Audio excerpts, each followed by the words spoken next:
Okay, so now a little further down the line, I'm like 2, 3 years old.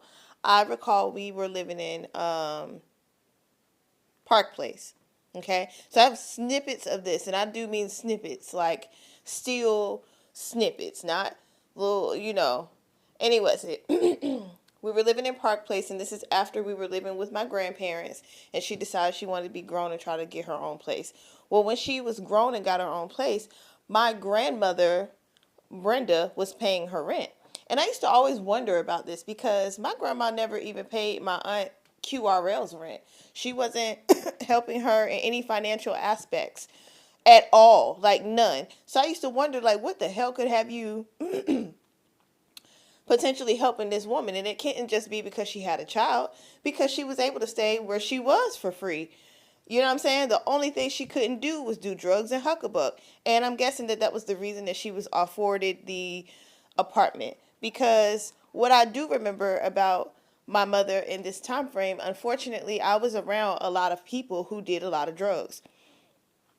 For some strange reason, every boyfriend she had some type of drug proclivity or some weird sexual proclivity. She was dating a lot of married men, and she would brag to you, girl, I used to keep one coming in the front door and one going out the back. And I'm like, that's not okay.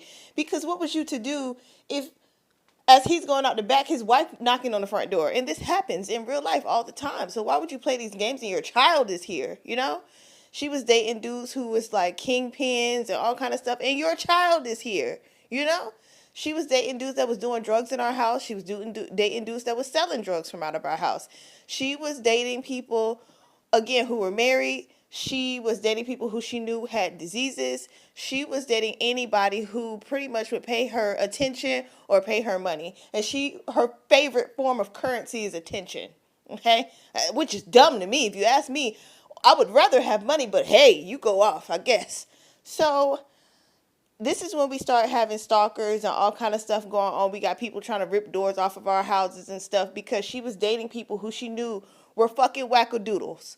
But unfortunately, she too was a fellow wackadoodle dandy, so they just got along until they didn't. And I used to always tell people, everybody has demons, and everybody's demons don't play well.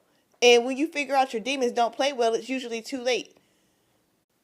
So, for instance, she was dating Rick when he was still alive. She was dating him, and one day he found out that she was a round-away girl, or as I just figured out the phrase, she was the town's favorite bike. Hold your mule. I'm gonna finish the story.